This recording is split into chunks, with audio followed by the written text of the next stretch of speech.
The Committee on the Judiciary, Subcommittee on the Constitution, Civil Rights, and Civil Liberties will come to order. Without objection, the chair is authorized to declare a recess of this subcommittee at any time. Before we go into our committee, I would like to express the chair, and I'm sure all the members of the committee and the Congress, sadness at the passing of Representative Wright. He served for a short period of time, but he was a gentleman, and we will miss him, and we mourn his loss. And I would like for us to have a moment of silence in his honor. Without objection.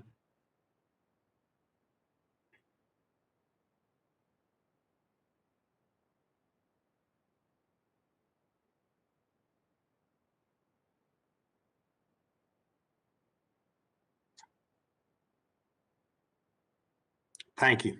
Thank you. At this point, Mr. Johnson, if you would like to lead us in prayer regarding the passing of our colleague, you would be recognized.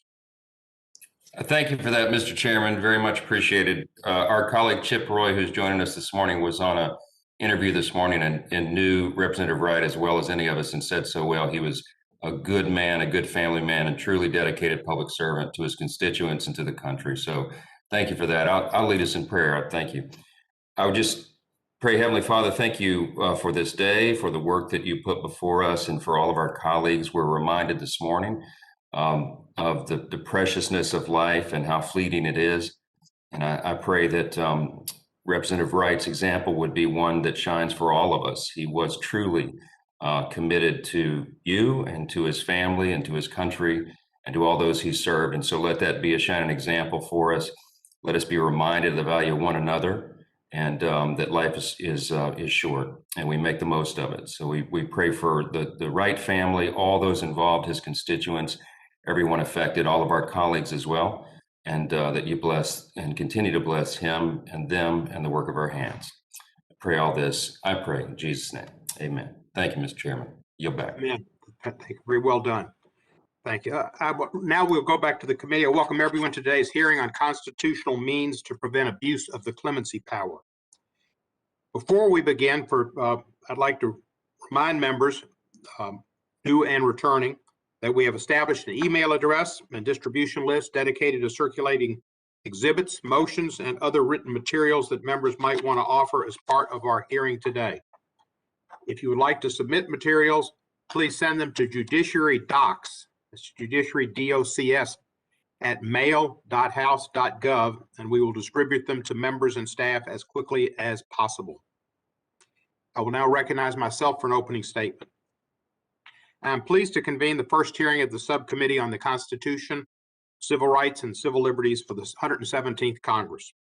I look forward to once again working with the gentleman from Louisiana, Ranking Member Mike Johnson, and other members of our subcommittee on the many challenging and pressing issues that will be addressing us in the months and years to come. While we will no doubt have sharp disagreements from time to time, it is my hope that we'll always be able to disagree within the guardrails of mutual respect as colleagues. Each of us was sent here to represent our constituents faithfully and to the best of our abilities. We begin this Congress by picking up on a topic that we devoted 2 hearings to in the previous Congress, which is the proper scope and use of the President's constitutional power to grant clemency. The clemency power is outlined in Article 2, Section 2 of the Constitution, and is rightly broad. Clemency power purpose is to act as a safety valve for our criminal justice system, to correct system injustices, and to ensure that mercy tempers excessively harsh punishments. There are a few things that more fiercely urgent than the need to grant clemency to the thousands who suffer from the burdens of excessive and unjust imprisonment or the collateral consequences stemming from their criminal convictions. Perhaps not coincidentally, these burdens are disproportionately borne by people of color. I have long been concerned with the stinginess with which modern presidents have granted clemency, beginning in the 1980s with the so-called war on drugs, which really goes back to the 1970s. Between 2013 and 2014, I wrote 4 letters to then President Obama and then Attorney General Holder, urging the President and the Attorney General to become more involved, to grant more clemency petitions, and I authored 2 opinion pieces on the subject calling for more clemency grants. In fact, I had written the president early in his 2nd term and told him I had 3 C's I wanted him to work on: Cuba, cannabis, and commutations. It was alliterative, maybe somewhat effective, but he was a little shy on clemency. I also wrote to President Trump to commend him for commuting the sentence of Alice Marie Johnson and to encourage him to do more than his predecessor, who did issue a great number of clemencies, probably the most of anybody in recent time, but far from the amount of people that deserve them.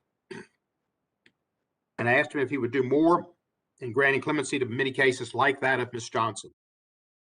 It is my hope that President Biden will be a leading example of how clemency power could be more effectively used, especially among those who may be more deserving, but whose pleas have not been heard. The subcommittee will commit itself to pushing for more expansive use of the clemency power, an effort that I hope will be bipartisan, because we're talking about freedom, and we know both caucuses appreciate freedom. When considering what is the proper scope and use of the clemency power, however, there is another matter to consider, which is whether there are or should be limits on the power when a president grants clemency for self-serving or corrupt purposes, rather than as an act of mercy. Presidents of both parties have issued controversial pardons that raise these kind of questions, which is why they have been long-standing interest of this subcommittee. Such pardons are often not in keeping with the purpose of the clemency power.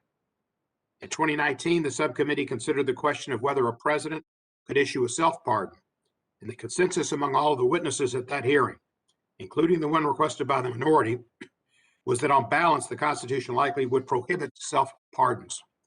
Indeed, during the Nixon administration, the Department of Justice's Office of Legal Counsel concluded that self-pardons would be unconstitutional because of the basic principle that no one should be a judge of his or her own case. Questions about the proper scope of the clemency power took on greater urgency during the recent presidency. No president is permitted to abuse the power of his office to obstruct a law enforcement investigation, yet the manner in which President Trump used the clemency power throughout his presidency raised the concern that he may have been willing to do just that to protect himself and his political allies. For example, during the investigation of the special counsel Robert Mueller into possible Russian interference in the 2016 presidential election, President Trump on multiple occasions dangled the possibility of pardons for witnesses who refused to cooperate. Specifically, Paul Manafort, his former campaign chairman, Michael Flynn, his national security advisor, and Roger Stone, a senior campaign advisor. Ultimately, he would pardon all 3 of these individuals after their convictions for various criminal offenses stemming from the Mueller investigation during his final weeks in office. In addition to matters related to the Mueller investigation, President Trump used the clemency power in other potentially self-serving ways, as most of those who received clemency had some kind of special access or other political or personal connection to him. That seemed to be the thread rather than the crime and the sentence. This included clemency for 4 former Republican members of Congress, one of whom I was personally close to. Nevertheless, they had been convicted of various criminal offenses ranging from bribery and insider trading to misuse of campaign donations. Charles Kushner, his son-in-law's father, and his former chief political strategist, Steve Bannon, who was awaiting trial on fraud charges relating to a scheme to fund a wall on the U.S.-Mexican border, were also pardoned. President Trump also reportedly discussed pardoning himself and his children during his final days in office. We presume he didn't do that, but we don't know that for a fact because there is such a thing as a secret pardon, which is something we should address today. In light of the foregoing, I introduced H.J. Res. 4, a proposed constitutional amendment that would expressly prohibit presidents from granting clemency to themselves, prohibit clemency grants to certain classes of people like the president's family members to the 3rd degree, administration officials, paid campaign staff, or any person or entity who committed an offense directed by the president. It also has a catch-all provision making any pardon invalid, which was issued for a corrupt purpose. I'd introduced similar resolutions in the previous 2 Congresses. While this proposed amendment precludes clemency for certain potential recipients, I would also like to talk about ways to improve the clemency process, transparency, and the timing of pardons and commutations. Specifically, I would like to hear the witnesses' views about requiring public notice of pardons to get around the issue of a possible secret pardon, or commutations that might be issued before Election Day. I think Mr. Fawley had suggested some type of prohibition before Election Day, but it would have, or after the election, but it would have to have some time period and a requirement of notice. For if there was a secret pardon, it wouldn't be known. That would have to be addressed. So public notice of pardons or commutations, maybe a time before Election Day so that voters have notice. Not only in a presidential, obviously in a presidential election year, and probably only in the first term. Requiring more transparency to avoid secret pardons and revising the system by which clemency decisions are made, including removing or curtailing or otherwise amending the role of the Department of Justice with respect to the clemency process. This will not be our last look at the clemency power in this Congress, as the subcommittee will continue to engage on this issue, including from a criminal justice reform perspective. I thank our witnesses for being here, and I look forward to a lively discussion. And now I would like to recognize the gentleman from Louisiana, our ranking member, Mr. Johnson, for his opening statement. Thank you, Mr. Chairman. Appreciate that very much. Our Article 2, Section 2 of the Constitution includes very clear language. And of course, it says in relevant part, quote, "The president shall have the power to grant reprieves and pardons for offenses against the United States, except in cases of impeachment," unquote. Some presidents, of course, have used this power more than others. They do this based upon their own conceptualization of justice, their own respective judgments, and most of the country has always respected that. For instance, President Trump issued 237 total pardons and commutations during his term of office in 4 years, 237. By comparison, President Obama issued 1,927 pardons and commutations. President Bush issued 200, and President Clinton issued 457. And so the numbers vary. President Obama issued pardons or commutations, many of which were very controversial. He, for example, included Chelsea Manning, who endangered national security by leaking classified information.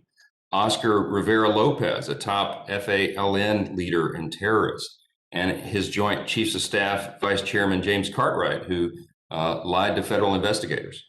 President Bush commuted the sentence of Louis Scooter Libby, which was controversial in some circles. President Clinton issued pardons or commutations to his own brother for drug-related offenses, to fugitive political donor Mark Rich, to his CIA director, his housing security secretary, and several individuals who were convicted for their actions during the scandals of his own administration. Most recently, President Trump pardoned Roger Stone and Michael Flynn. All these presidents exercised their judgment and issued pardons that were controversial with the opposing party and with many segments of the public. But despite the broad use of the pardon power that has varied from president to president throughout our entire history, the majority introduced the Abuse of Power Prevention Act last Congress. Republicans explained that the bill was unconstitutional at a committee markup last July. Nevertheless, the committee favorably reported the bill on a party line vote. Additionally, the chairman recently introduced the proposed constitutional amendment that he just mentioned to narrow the pardon power. I have several significant concerns with this proposed amendment. Many of us do. Among other issues, it vaguely declares that, quote, "pardons issued for a corrupt purpose shall be invalid." The problem there is that it's pretty vague and overbroad language. There's not any framework or workable standard to determine what exactly amounts to a corrupt purpose. I'm sure that the majority would argue that certain pardons issued by President Trump were issued for a corrupt purpose, while most Republicans would argue they serve the interest of justice by ending politically motivated prosecutions. This very issue of partisan passions affecting the judgment of Congress is precisely why the founders structured the pardon clause exactly as they did. Alexander Hamilton argued against legislative involvement in the pardon power because he said, quote, "When the offense had proceeded from causes which had inflamed the resentments of the major party, they might often be found obstinate and inexorable when policy demanded a conduct of forbearance and clemency," unquote. James Madison similarly argued that legislative involvement in the pardon power would be improper because, quote, numerous bodies actuated more or less by passion and might in the moment of vengeance forget humanity, unquote. Similarly, a narrower pardon power was proposed during the Constitutional Convention for precisely the same reasons that the majority advances today. For good reason, that proposal was soundly defeated. The pardon power is best vested in the president, as it was designed in the Constitution, for a president to exercise as they see fit based upon their personal judgment and notion of justice. I thank our witnesses for appearing before the subcommittee this morning. I look forward to your testimony, and I hope we can have a productive conversation. Mr. Chairman, with that, I yield back. Thank you, Mr. Johnson.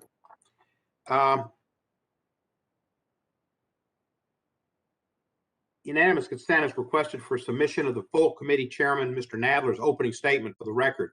And I would ask for unanimous consent for that. Without objection, his statement will be entered into the record. The ranking member, Mr. Jordan, is present, and if he chooses to make a statement, he is recognized at this point. Mr. Chairman, I'm fine. Thank you.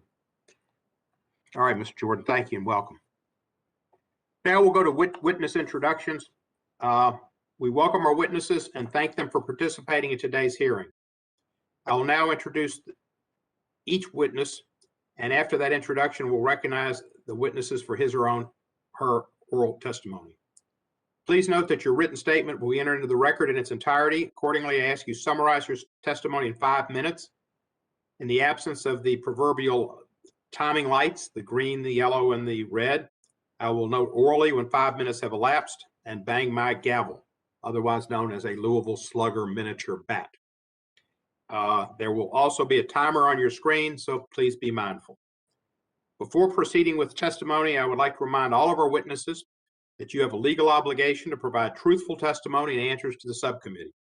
Any false statement you may make today may subject you to prosecution under Section 1001 of Title 18 of the United States Code. Our first witness is Carolyn Frederickson.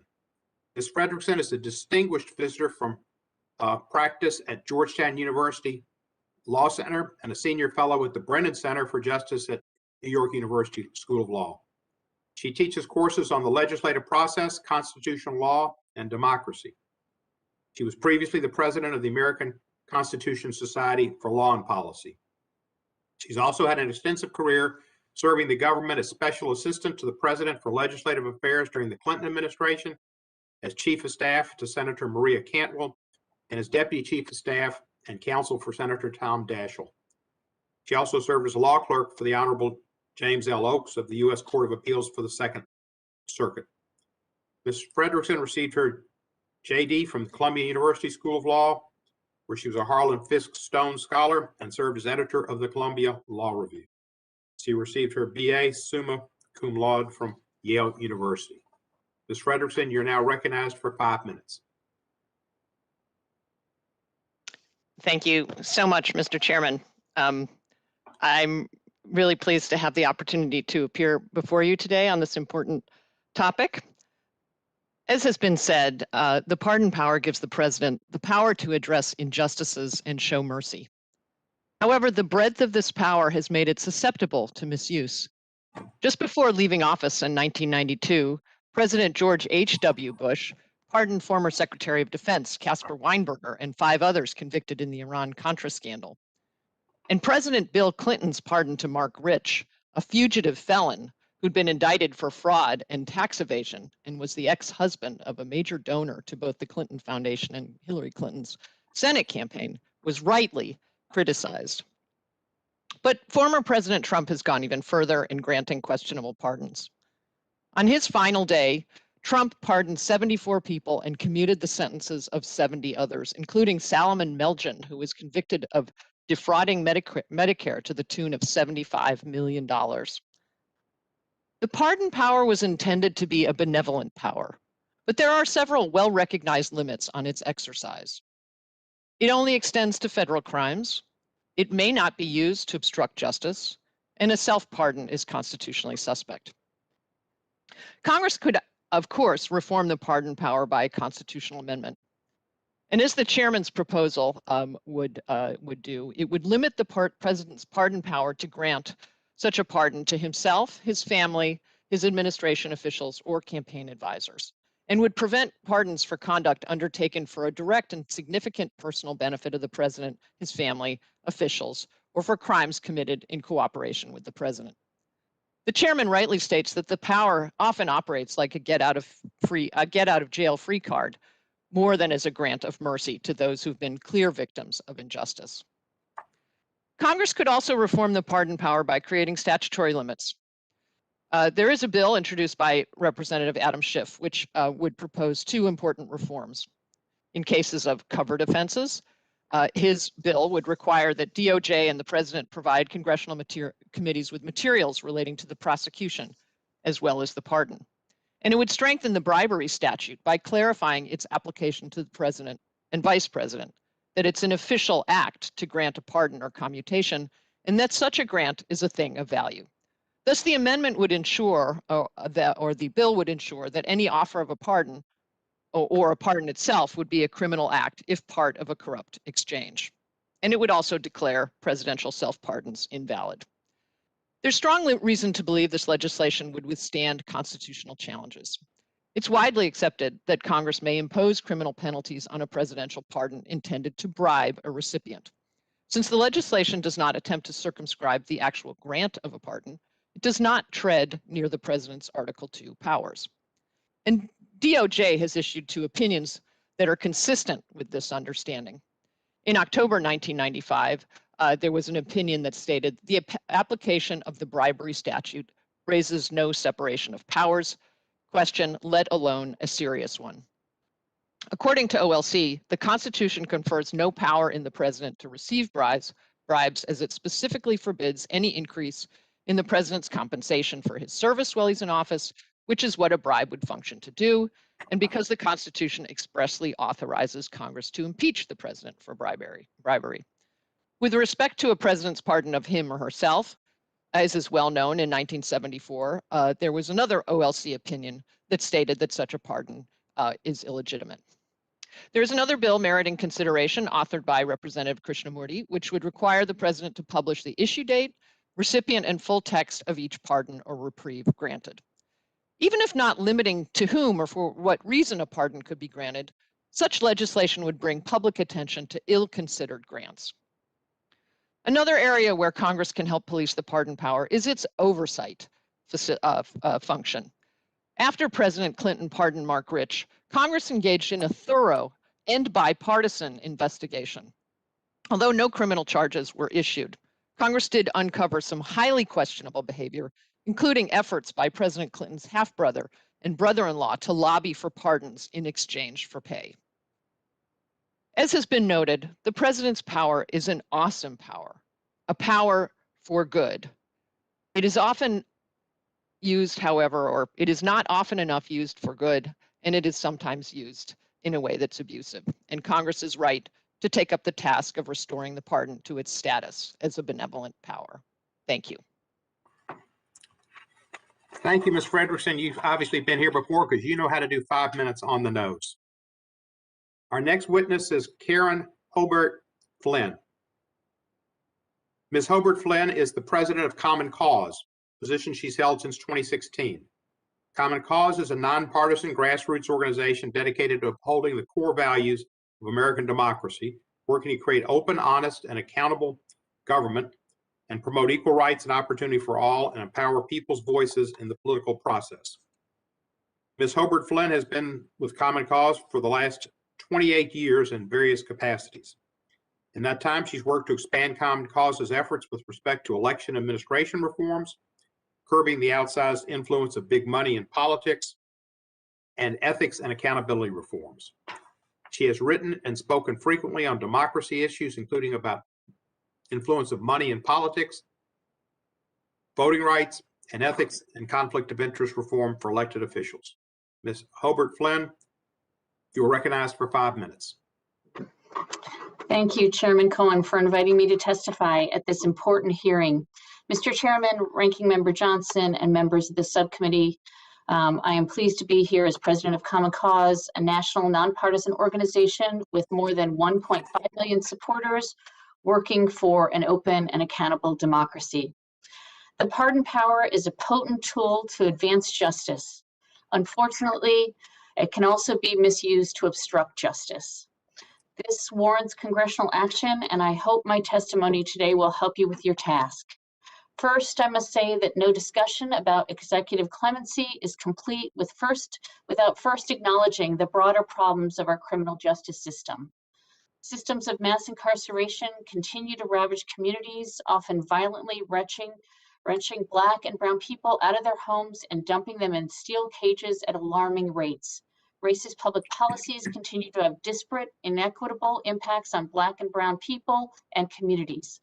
Until Congress passes sweeping criminal justice reform that roots out racism, classism, and xenophobic policies and practices in all levels of the justice system, we must encourage the president to use clemency as a tool to chip away at injustice, as President Obama did during his term, and I discussed further in my written testimony.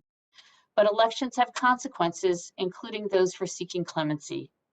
Many of President Trump's pardons rewarded his white wealthy friends, including war criminals, former aides, corrupt insiders, and others who obstructed justice by lying to Congress and law enforcement. This is a challenge we have seen with some other presidents. More importantly, we believe that President Trump abused the pardon power to send a message that he and his associates viewed themselves as above the law. In his words and deeds, President Trump signaled his intent to reward obstruction and subvert accountability to further his own political power. His efforts were open and notorious. Special Counsel Mueller detailed this in his report, noting that, quote, many of the president's acts directed at witnesses, including discouragement of cooperation with the government and suggestions of possible future pardons, took place in public view, end quote. Among those pardoned, Michael Flynn, who twice pleaded guilty to lying to the FBI, his former campaign chairman, Paul Manafort, who encouraged witnesses to lie on his behalf, Roger Stone, convicted of obstructing Congress's investigation into foreign election interference, lying under oath, and witness tampering. There are also very serious questions about how the pardon power could be used for illegal bribery for pardon schemes, as public reporting late last year indicated the Department of Justice was investigating. There are steps Congress must explore to rein in the abuse of the pardon power. First, some reforms would require a constitutional amendment. HJ Resolution 4 by Chairman Cohen puts forward a number of strong proposals to curb self-dealing and evasion of accountability, including invalidating pardons issued for corrupt purposes. Even without a constitutional amendment, Congress has the power to otherwise check the abuse of the pardon. The abuse of the Pardon Power Prevention Act in the 116th Congress, which was included in the Protecting Our Democracy Act, provides important oversight, transparency, and anti-bribery and self-dealing protections. We urge its reintroduction and passage this Congress. In the meantime, Congress should also investigate whether President Trump's pardons to his associates and others were otherwise corruptly granted and share what it learns with the American people. Congress should also explore the idea of independent clemency boards to review clemency petitions and advise the president. This could eliminate biases and conflicts of interest inherent in the current system, which often relies on prosecutors at the Department of Justice to serve as a check on their own prosecutions.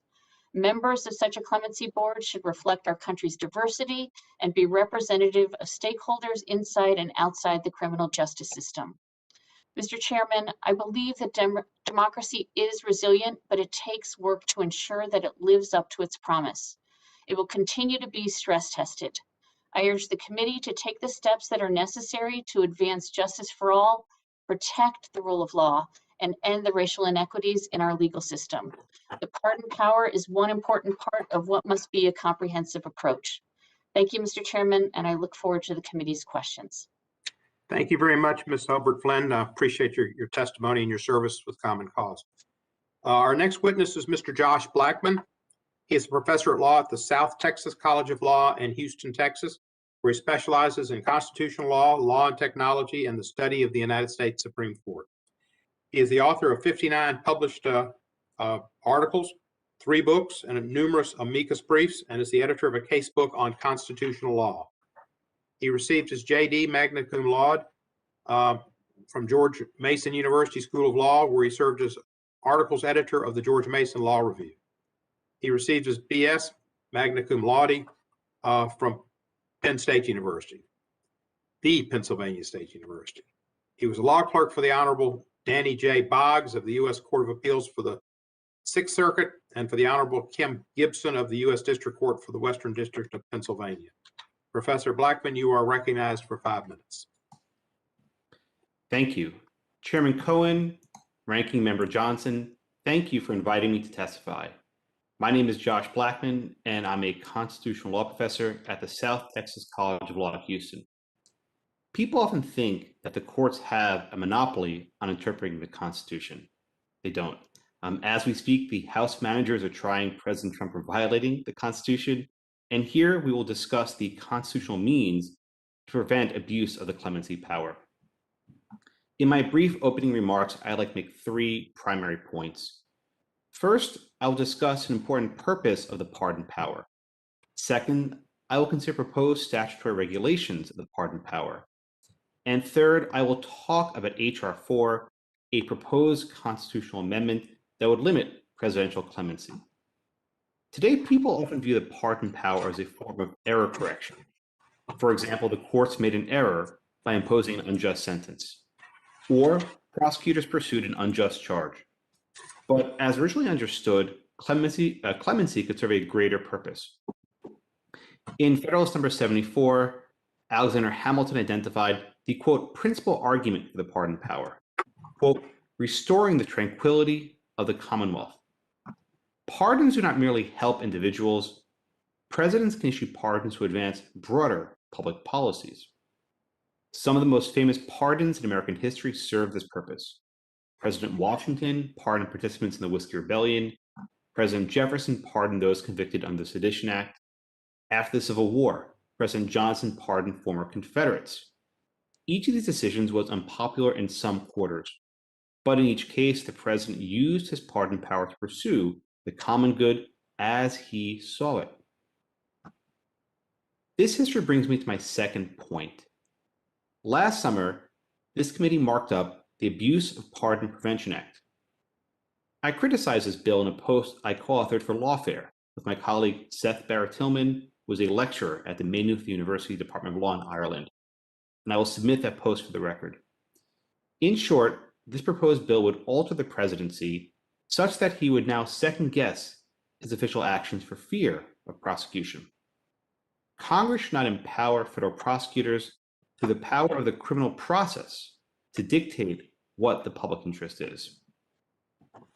Third, this committee is considering H.R. 4, a proposed constitutional amendment that would limit whom the president can pardon. I oppose this amendment. It attempts to constitutionalize a single conception of the public interest, what is and is not a proper pardon. The public interest is always contestable because no one has the institutional knowledge to declare a monopoly on what is in the common good. The president should be able to make important decisions with vigor, independence, and dispatch. The president should have the greatest latitude to issue pardons precisely because the president should have the greatest latitude to pursue what he sees as the common good. Limiting the president's power to issue pardons will limit the president's power to promote what Hamilton referred to as the tranquility of the Commonwealth. This amendment should not be adopted. Thank you for your time, and I'll be happy to answer any of your questions. Thank you, Professor. I appreciate your testimony. We now would like to recognize our next witness.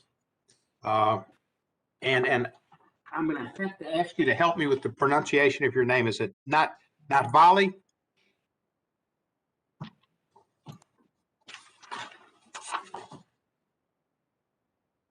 Professor Naftali, is that correct? I'm going to presume it's correct. So our next witness is Timothy Naftali, and I've seen him on television 1,000 times, well, dozens of times, and I never get his name quite right. He's a clinical associate professor of public service, clinical associate professor of history, and director of the undergraduate public policy major at New York University. He focuses on national security and intelligence policy, international history, and presidential history. He served as a consultant to the 9/11 Commission and recently co-authored a book called Impeachment in American History. He's also the author of a December 2020 article in the Atlantic magazine titled Trump's Pardons Made the Unimaginable Real. Prior to NYU, he served as the founding director of the Richard Nixon Presidential Library and Museum in Yorba Linda, California, and I kind of guessed that he's considered the top expert on President Nixon. Professor Naftali received his PhD and MA in history from Harvard, an MA with distinction from Johns Hopkins School of Advanced International Studies, and a BA magna cum laude with a distinction in history from Yale University. Professor Naftali, you are recognized for 5 minutes. I wish to thank the chair, Mr. Cohen, the ranking member, Mr. Johnson, and members of the House Judiciary Committee Subcommittee on the Constitution, Civil Rights, and Civil Liberties for the privilege of testifying to you today. Concerns about the breadth of the president's clemency power and the desire to, in some way, reform it are not new to this moment in our history. It is not solely a product of these deeply partisan times. It is not an unprecedented knee-jerk reaction to the conduct of our 45th president. According to Fordham University Law School's Democracy and the Constitution Clinic, on 41 separate occasions since 1974, members of Congress from both parties have introduced legislative proposals designed in one way or the other to modify the president's use of executive clemency. And over half of these initiatives were introduced before the year 2001. Indeed, 20 years ago, almost to the day, this subcommittee held a similar hearing on the presidential pardon. The catalyst then was concern and disappointment on both sides of the aisle in how and to whom President Clinton had issued 140 pardons and 36 commutations on his final day in the White House. Most notoriously, one to Mark Rich, a fugitive facing criminal prosecution for tax evasion, whose former wife was a donor to the Clinton Library. All of the panelists 2 decades ago cautioned this subcommittee not to amend the Constitution, reflecting confidence that the Clinton pardons would be an aberration because of the criticism they had inspired.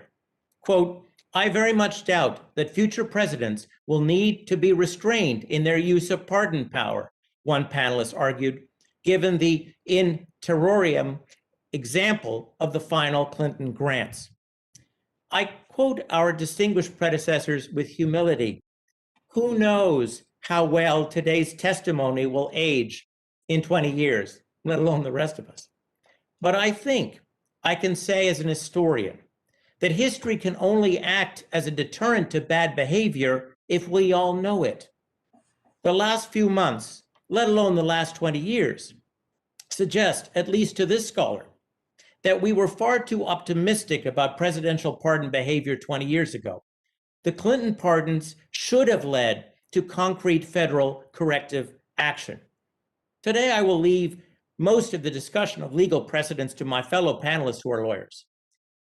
Perhaps my value to you is in using this statement to share some history indicating the perils of an unreformed presidential clemency power and how a few presidents, one of whom later became Chief Justice of the Supreme Court, looked at the matter.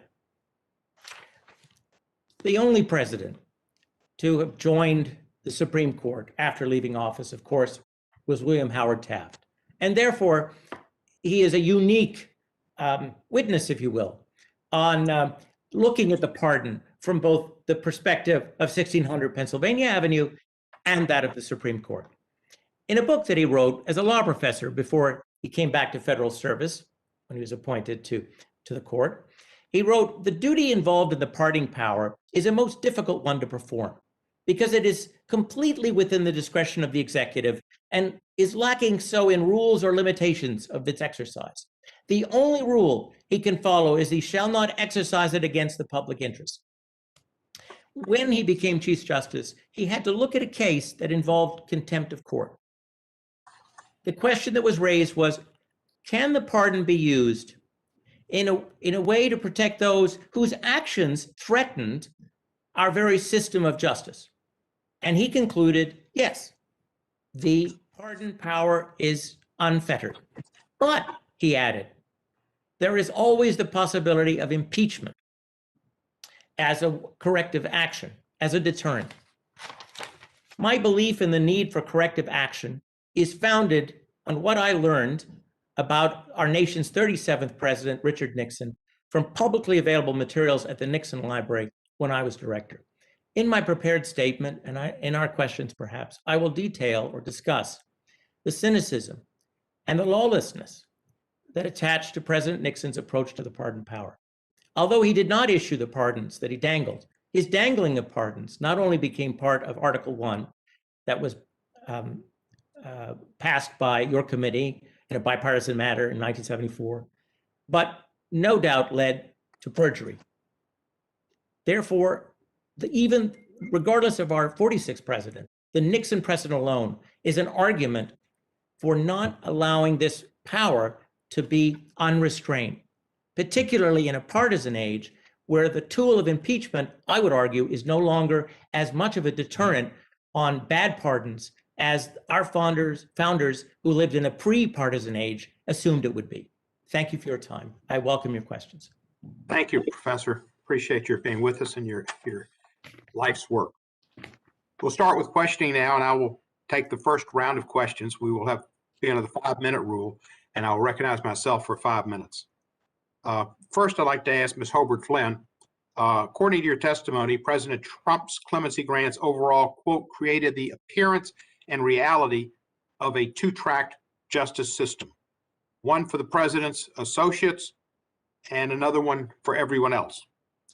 Why is even the appearance of impropriety in the granting of a presidential clemency so dangerous to our democratic order and the rule of law generally? Thank you for the question. You know, one of the challenges is that we see the actions of our president can have real impact, and it can undermine people's view of government. One of the things that I think distinguishes President Trump's pardons from those of his predecessors, including, you know, pardons that are granted to the wealthy and well-connected, we saw other presidents do this, was a challenge around, you know, many things that happened during his term. He dangled pardons as a way to signal that he would excuse anyone who refused to cooperate with the Mueller investigation, and reward anyone willing to lie to them. And he did just that when he pardoned Mike Flynn, Paul Manafort, and Roger Stone.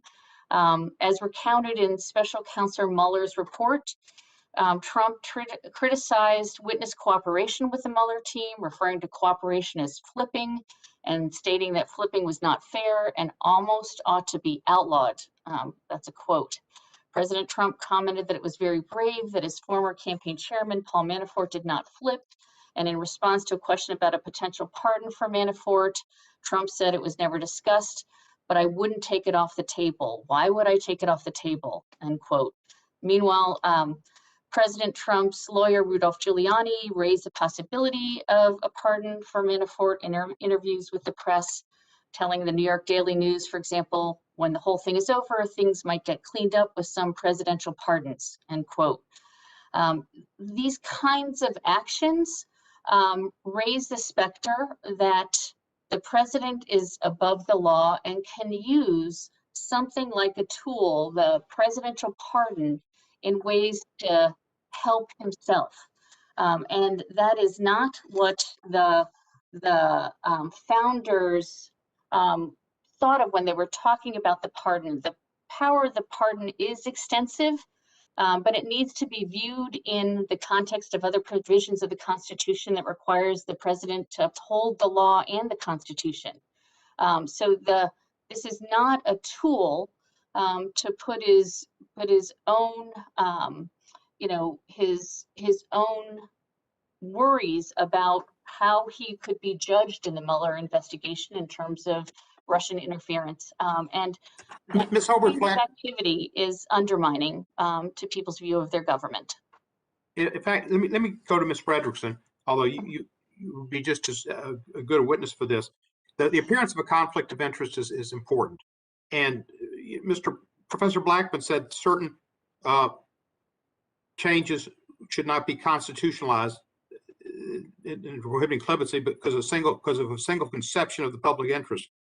Well, aren't there certain classes of people, Ms. Frederickson, that would have an inherent conflict, such as family members or possible close associates, that it would destroy the public's integrity, belief in the integrity of the presidency and of the clemency process and of all justice for all, equal justice for all?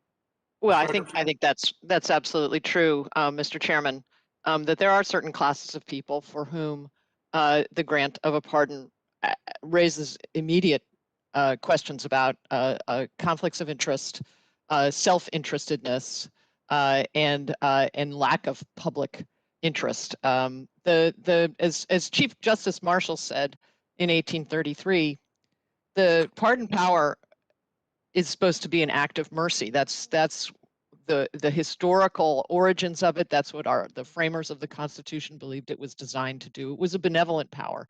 It wasn't a power to grant oneself and one's family a get out of jail free card or the ability to solicit funds for campaign donations in exchange for a pardon. Let me ask you this, Ms. Frederickson, my 5 minutes about up.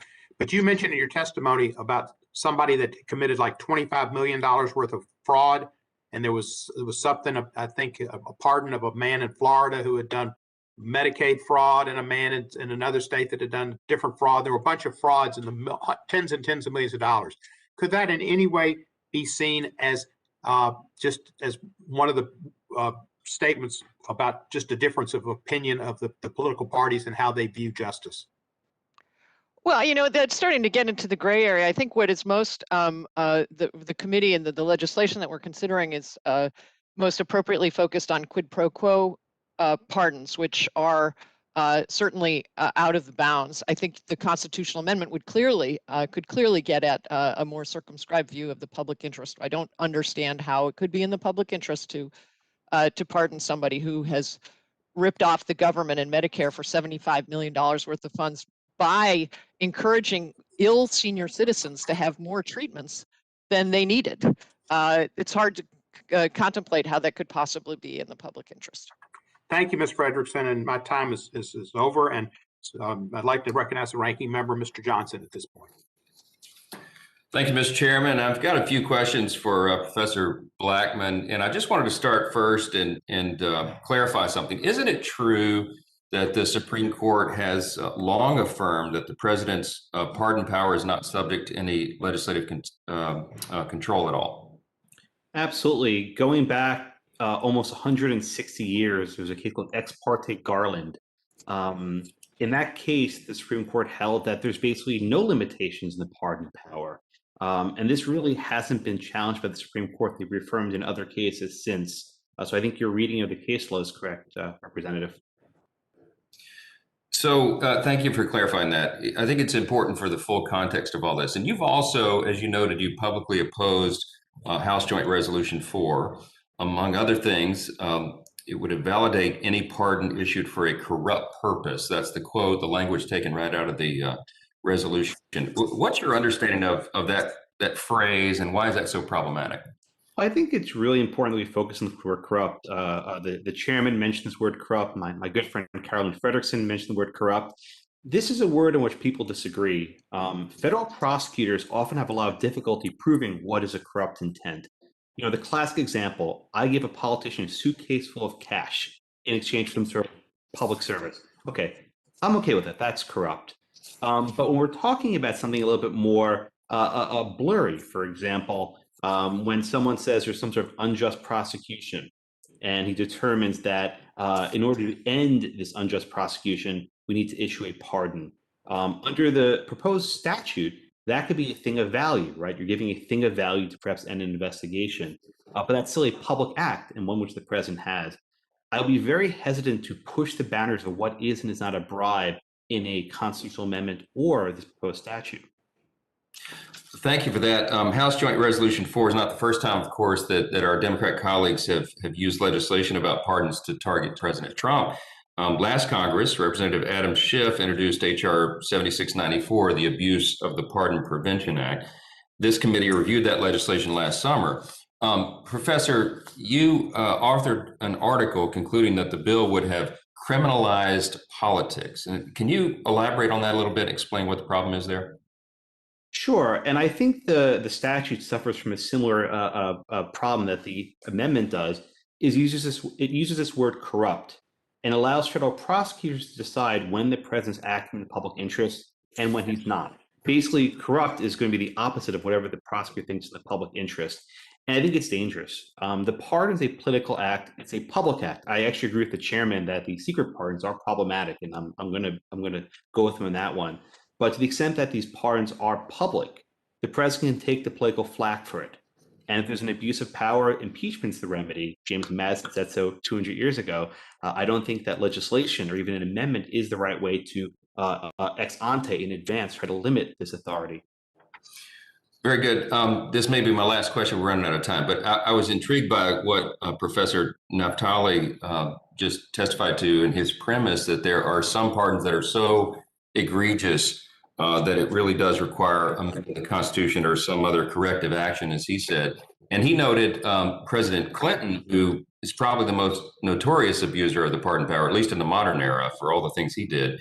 I wonder what your reaction is to your colleague there. And although there are some very egregious examples, does that mean now that we should change the Constitution wholesale? I think, and I'm grateful for my friend Professor Naftali's remarks. I think the remedy should be after the fact, not before the fact. I mean, today we're seeing that they can impeach a former president. Apparently that's the new rule. And so if a president decides to engage in sort of misconduct in the last month or two of his term, there are political remedies. But I think trying to legislate in advance is problematic, because now whenever the president considers, do I issue a pardon? Do I not? He's always thinking, man, if I issue this pardon, I'm going to get in trouble. Will some federal prosecutor, the next Robert Mueller, try to indict me because they issue this pardon? That's a chilling effect. I think is problematic. And I think this body, Congress, can use oversight after the fact rather than chilling beforehand. I got 30 seconds left. Let me just ask you a mechanical question because there's a lot of confusion about it. What's the role of the Department of Justice's pardon attorney in all this, the recommendations they make? The DOJ is purely advisory. The Attorney General and his subordinates make recommendation, but ultimately it's the president and the president alone who decides whether to check yes or no in that pardon box. Very good. With 7 seconds left, I'll yield back, Mr. Chairman. Thank you to all the witnesses. Thank you, Mr. Johnson.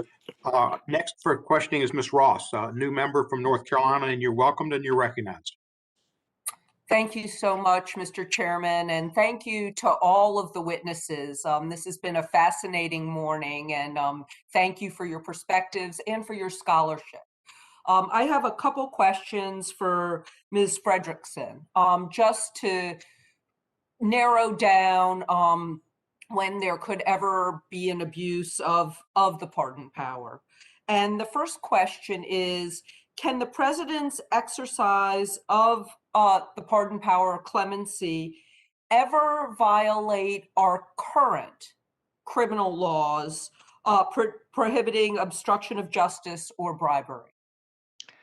Thank you very much for that question. And I was neglectful in not saying to my colleagues from academia and from advocacy, what a pleasure it is to be here. And Josh and I go way, way back. I have to say, I first met Josh when he was a young law clerk. But anyway, so we're good friends and it's good to be here.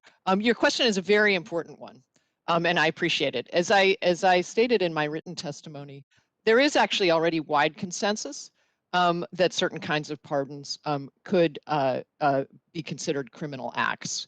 That is, in the example that Professor Blackman used, I think the bag of cash or the suitcase of cash. I like bag of cash better. It has more better visual. So the bag of cash in exchange for a pardon. Most scholars, most constitutional experts believe that is already a criminal action, and efforts to obstruct a judiciary proceeding would also to suborn testimony of a witness, for example. However, one of the things that the legislation would do is to clarify the statute to make it even more clear that the bribery statute applies to the president and vice president, and that a pardon is a thing of value. And so that is why, although the law is well understood already to cover that type of behavior, it would be prudent to make it more explicit. Okay. Well, you've done a great job because you've already answered my second question in answering my first question. So thank you for that. But then my next question really goes to the issue of, so if the president does violate this criminal law, the bribery statute or obstruction of justice, either in its current form or if it is amended, the Department of Justice has said that a sitting president cannot be criminally prosecuted. Do you agree with that? Or do you believe that it would have to wait until after the president completed his or her term? Well, I don't tend to agree with it as a legal matter, as a prudential matter. It makes a certain amount of sense to postpone such an activity till after, and it really depends on what the criminal act was. However, it certainly, I think, is generally expected that in case of the abuse of a pardon, it would happen after a presidency, because most pardons, especially ones that are highly controversial, like the Mark Rich or Steve Bannon pardons, are issued right at, often even on the fading last moments of a presidency. And so unless there's I think Professor Blackman, who seems to concede that one can impeach a president who's left office for questionable pardons, but one could also certainly criminally prosecute. Okay. And so I just want to be very clear with this last minute. You see, after the president has left office, two avenues to pursue a presidential violation of the law for obstruction of justice or bribery. Of course, the Congress could impeach. That itself is in the Constitution after the grant of the pardon power. But there also could be a criminal prosecution brought by the Department of Justice or a federal prosecutor. Is that what you're saying? Yes, and I would actually want to quote then Senator and future Attorney General Jeff Sessions, who, in speaking about the Mark Rich pardon, said it qualified absolutely. If he couldn't find a better example of quid pro quo bribery, and it was a criminal act. And there are certainly many conservative scholars who share that perspective. Thank you very much. And Mr. Chairman, I yield back. Thank you, Ms. Ross. If I'm incorrect in my order, Mr. Johnson, you can correct me. It's your team, but I think Mr. Jordan would be next, or Mr. McClintock. Which Mr. Johnson? Who wants to seek recognition next, Mr. Jordan or Mr. McClintock? We'd probably go to Mr. Jordan if he's ready.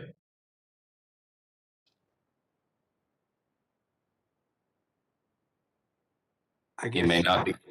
Let's go to Let's go to Mr. McClintock. Thank you. You're welcome. Oh, great. Thank you, Mr. Chairman. Perhaps the most egregious recent example of politicized prosecutions came with the Mueller proceedings and the prosecution of Michael Flynn. Prosecutors falsified documents to the FISA court. They withheld material evidence from the court. They held interviews under false pretenses. They operated in an entirely partisan manner, where Republicans were singled out while the actions of Democrats in initiating the entire Russian collusion hoax were ignored. Just because the targets of this politicized process were associates of the president doesn't make these actions any less egregious or the injustice any less offensive or the remedy any less necessary. There were a number of pardons issued by President Trump and his predecessors that I've cringed at. And I'm sure I'll be outraged at pardons this president will make. But I think the importance of the pardon power in rendering justice in matters like the Mueller investigation argue against any limitations on it. I can't believe the founders didn't give great consideration to the frailties of human nature in assigning this power to the president. Professor Blackman, could you discuss in greater detail the reasons the founders offered in writing this provision of the Constitution as they did, and how they might reply to some of the objections we've heard today? Thank you so much, Representative. The framers modeled the pardon power after the prerogative of the king, which was basically an almost absolute power. There are two limits, only pardons for federal offenses, and you can't pardon impeachment. Beyond that, there's really no discretion. During the Constitutional Convention, there were debates about whether the Congress should have a role in the pardon power. For example, whether the Congress must approve of a pardon, and those proposals were voted down. And I think that history tells us that the framers viewed this power should be residing in a single person, the president. I see over your shoulder George Washington, our first president. He very famously issued pardons to those who were in the Whiskey Rebellion. This was basically an uprising, insurrection, perhaps not too dissimilar to what people think happened a few weeks ago at the Capitol. Washington pardoned the people in the Whiskey Rebellion to make peace, to bring tranquility to the nation. It was controversial in some quarters, but I think it did a lot of very important work. And I think it's why one person, the president, should have discretion to decide how to pursue the common good. Well, I'm sure they must have foreseen, just human nature being what it is, that there would be a president who would issue pardons for partisan reasons, for personal reasons. I can't believe they didn't take that into consideration as they wrote this provision. What would they be saying about some of the arguments we've heard from the other side? Well, there were debates in the Philadelphia Convention as well as the Virginia Ratifying Convention about abuse of the pardon power.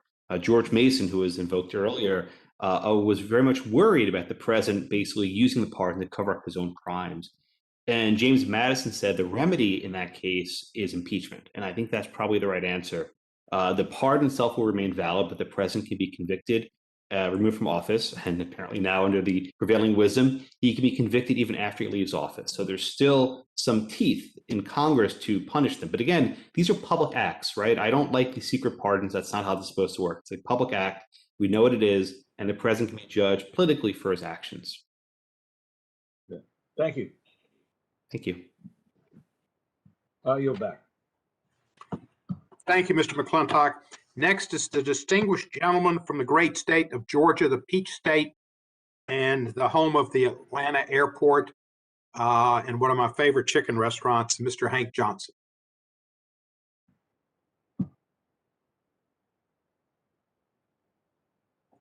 Is Mr. Johnson there?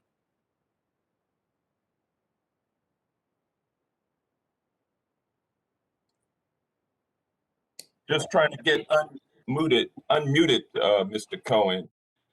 I want to thank you, Mr. Chairman, for holding this very important hearing, and I'm looking forward to serving on this subcommittee and to participating in the important work of repairing our Constitution. Like so many parts of our Constitution, the pardon power has been repeatedly abused over the past 4 years. In the cases of Roger Stone, Paul Manafort, Michael Flynn, Steve Bannon, and so many others, Donald Trump used the pardon power to shield himself and thus obstruct justice and to help cronies rather than using that unbridled power to correct injustice and excess in the criminal justice system. His abuse of the pardon power was egregious and unprecedented and shocks the conscience. Ms. Frederickson, why didn't the framers include limits on the use of the pardon power in the Constitution? And do you believe that there should be limits on the use of the pardon power? Well, thank you very much for that question. And I have to say, I unfortunately don't know the restaurant that the chairman was referring to. I'd like to find it next time I'm in your district. So I think it's hard to know from the discussions exactly the scope of their thoughts around the pardon power, but historically it had not been considered for use outside of this idea of being used as a benevolent power or as an act of grace. And so, although George Mason did raise his concerns and his worries were assuaged by James Madison, as was mentioned, this was sort of a novel territory in many ways, because the king himself had not been subject, for example, to prosecution in the normal court system, and so the idea of a self-pardon, for example, and things like that were just not things that had been contemplated. And then, of course, as Professor Blackman said, that impeachment was seen as a possible approach to that kind of abusive pardon. Again, I think emphasizing why it's a legally correct position to be able to prosecute or to impeach a president after leaving office, because otherwise you can never, in the theory of that pardons can't be prosecuted, you could never actually get after that kind of an action.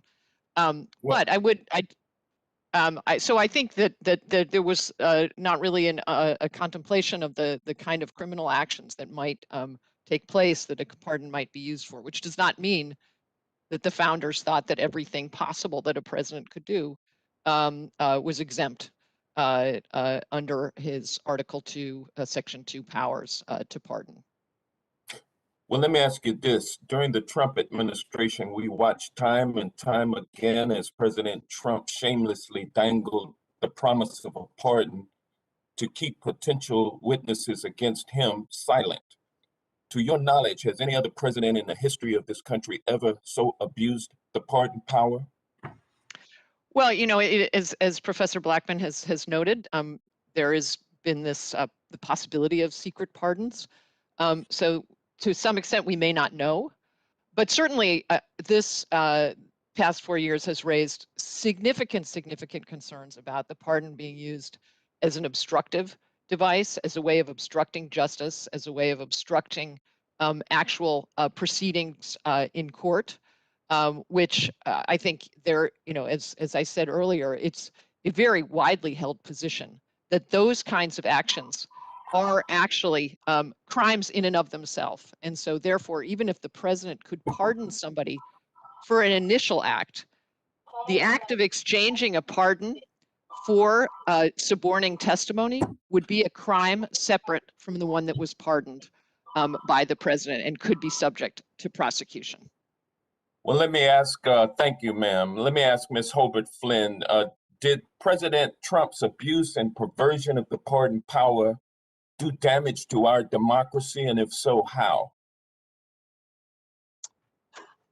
Thank you. I think it has done damage to our democracy because it sends a message which President Trump talked about frequently, that he is somehow above the law.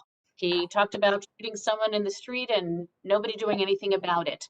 Pardoning people who could testify against him shows an abuse of the pardon power. And it is one where Americans want to see guardrails put on again and common sense solutions to be tackling some of these issues. Thank you, Mr. Natali. After President Trump's excesses, how should Congress act to curtail the abuse of the pardon power? Well, I want to repeat that I'm not a lawyer, so I'm going to speak as someone who studies power, as a historian. I believe that, as Chief Justice Taft wrote in Ex parte Grossman, that there is in a sense that there are checks and balances on the pardon, and that we should see the pardon within the framework. I'm going beyond what Chief Justice said. Within the framework of our constitutional checks and balances. And if we find evidence that a president has either ignored the restraints that our founders hoped would be on him or someday her, or we find that those restraints were not sufficient, we have to ask ourselves whether Congress, as part of its role and responsibility in maintaining the system of checks and balances, ought to take corrective action. And I argued in my testimony, not talking about Donald Trump, but talking about Richard Nixon, that you have a body of remarkable evidence of corrupt intent that is available to everybody in this country. And what Richard Nixon understood was that no one could stop him. And he came up with a series of corrupt ideas for using the pardon. He was going to have an amnesty. He was going to pervert the concept of amnesty, which had been used previously in our history. Professor Blackman talked about the amnesty for Whiskey Rebellion, those in the Whiskey Rebellion. There were amnesties after the Civil War.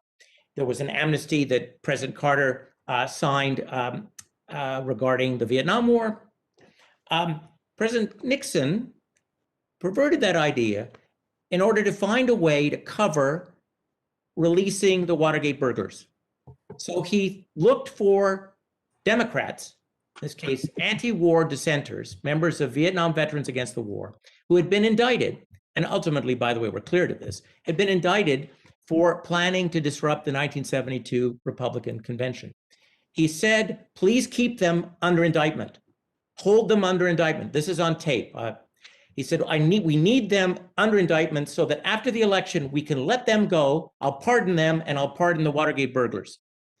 That way, there'll be pardons on both sides. Then his chief of staff, White House chief of staff, Bob Haldeman, said, we don't have enough of these dissenters in jail. There are only 6 of them, the implication, and there are 7 Watergate burglars. He said, we can find reason to arrest more veterans, Vietnam veterans who are dissenters. We'll put them in jail so that we have a balance. Now, that is absolutely the most corrupt way of thinking of the pardon, but they thought this way. Now, the question we need as Americans to think about is whether the Nixon team were an aberration. Were they the only corrupt people ever to be in the White House? Were the only people, was President Nixon the only American president who saw this pardon as a get out of jail free card, as a way of manipulating our judicial system for political, personal gain? And I don't think so, regardless of where you think about Donald Trump. And I'm making this point here that there's enough evidence for corrective action without even talking about the 46th president. Now, my view of the 46th president is public. I have written about my concerns about his use of the pardon, about other elements of his administration. But I'm not making an argument for corrective action on the basis of Donald J. Trump. I say there's enough historical data that the system wasn't working before him. And now the outrage of those worried about the Trump era should combine with the continuing outrage of people worried about the Clinton era. You should work together. And my preferred approach would be a constitutional amendment. But I'm not a lawyer. My sense here is that the founders, God bless them, right? The founders made a few mistakes. In fact, that generation admitted it. They didn't think there would be parties. So they put together an electoral system that resulted in a tie vote because they never imagined that a president and a vice president would run on the same ticket.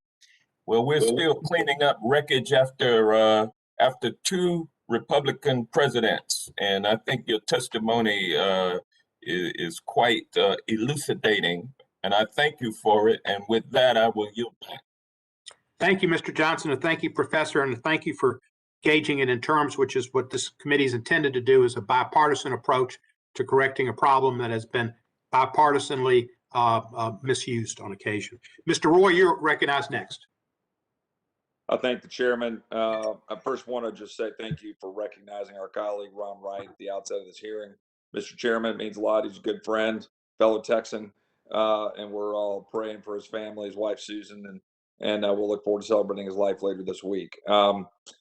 Secondly, I would like to just raise one issue that I think I heard from one of the witnesses, Ms. Flynn, about the extent to which pardons were used to reward white, wealthy friends, including war criminals, corrupt insiders.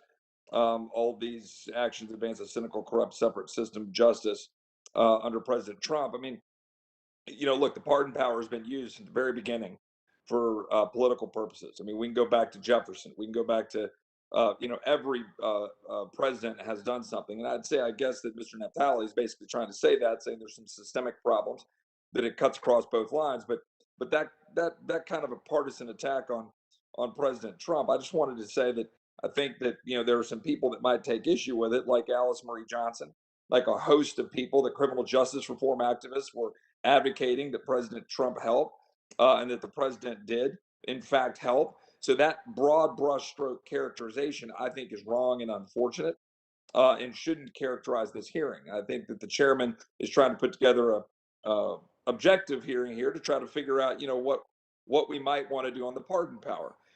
So I think that's an important part of this. I would also note that, there's been a number of controversial pardons.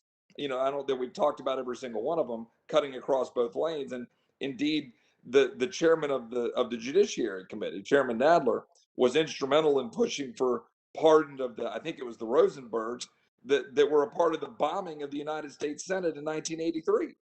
I mean, it's not the first time the Capitol's been attacked, y'all. This kind of thing has happened. I hope that some of the people involved this year end up in jail like the Rosenbergs. But the chairman of this committee asked Bill Clinton to pardon these individuals who literally blew a bomb up in the United States Senate targeting members of the body in the Capitol.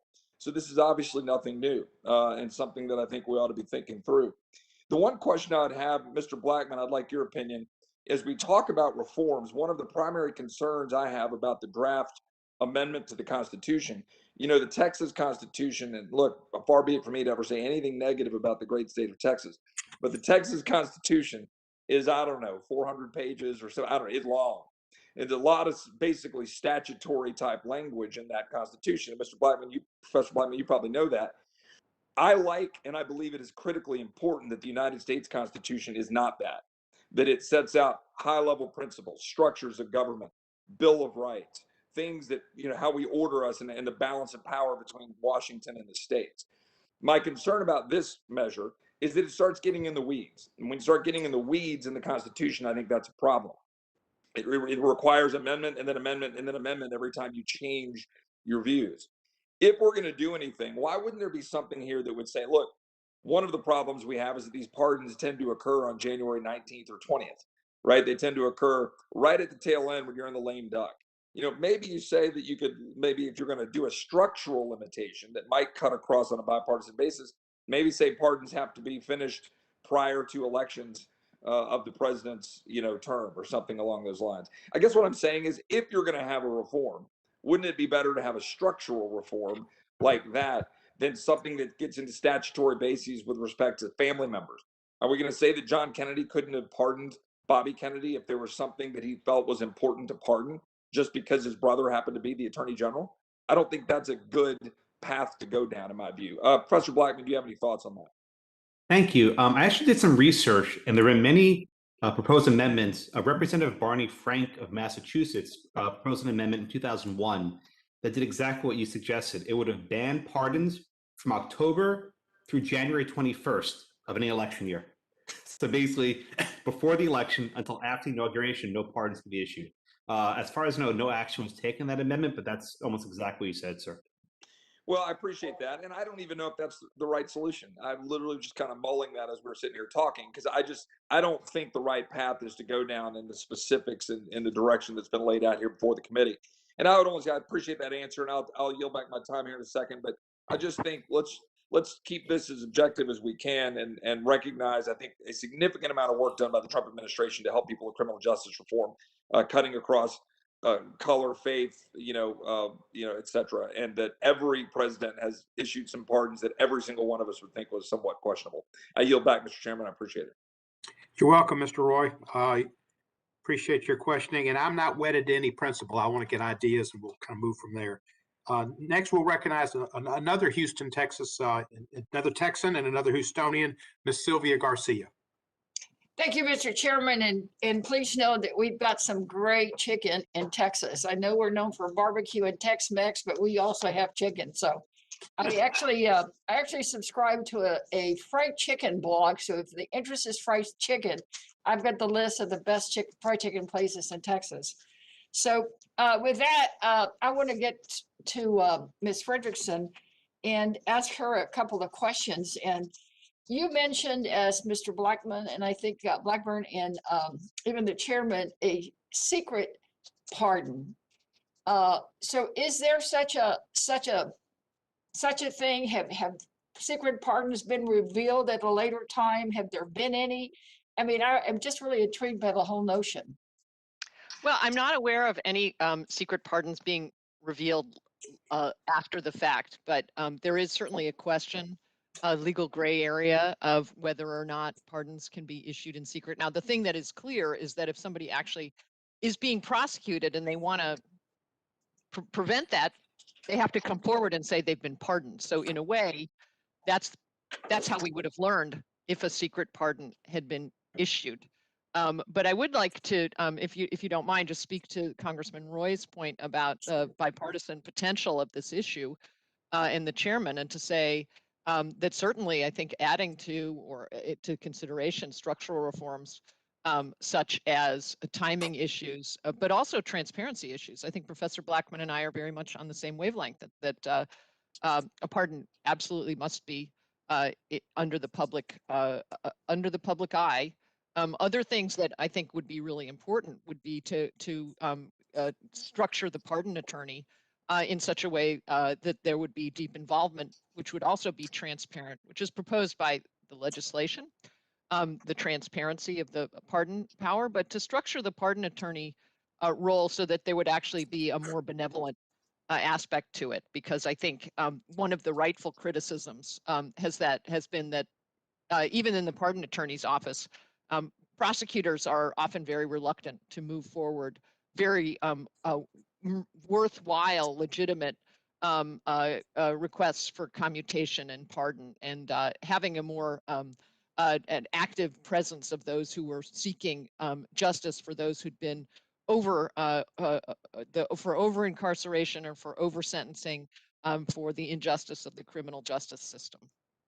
Well, you've actually anticipated my line of questioning, because exactly what I was going to ask you next was about the role of DOJ and the pardon attorney, or the section. I'm not sure if it's a section or a division, but one of the things, reports that were out there, is that the former president just ignored any recommendations and pretty much closed their role.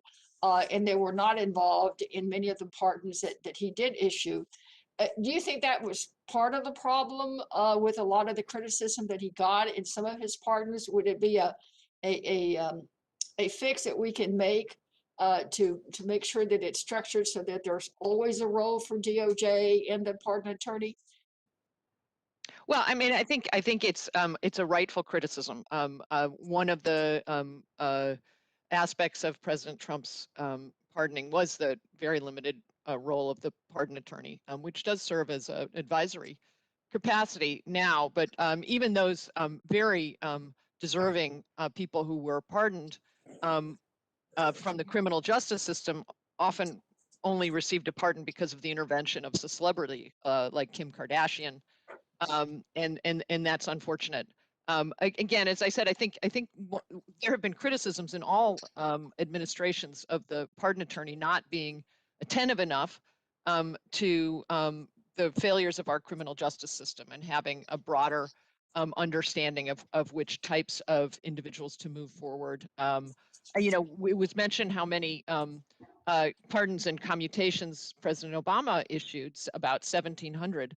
But there were almost 8,000 petitions that were left unaddressed, maybe rightfully so.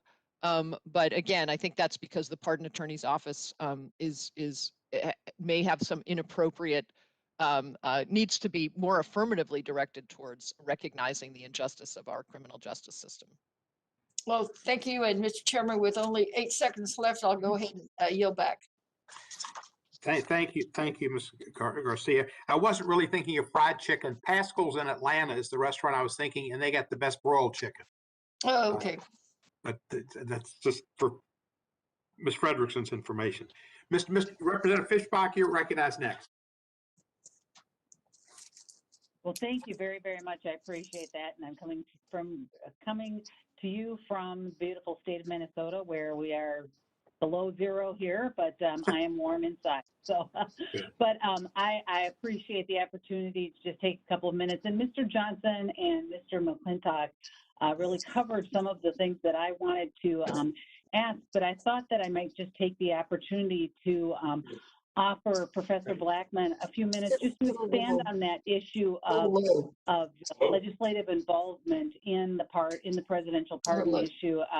It's something that I'm interested in, and I think I'm was just wondering tired. if you had additional comments. Sure. Well, thank you so much, Representative. I appreciate the chance. I think I'm hearing some interference in the background. It's a little hard to speak. I think it's someone's not on mute. I think the role of Congress here, I think, is important. I think the role, though, should occur after the fact in terms of oversight. In the event that the president issues perhaps a pardon that Congress deems unjust or inappropriate, that's something Congress can investigate. What I would hesitate is to put limitations on whom the president can issue a pardon to and how that pardon can be issued. And I'll just use H.R. 4 as an example. I'll read from it. It says a pardon issued for a corrupt purpose shall be invalid. The amendment does not define what a corrupt purpose is. It leaves it vague. A lot of us here are attorneys, not all of us are. When Congress doesn't define a statute, that lets someone else define it.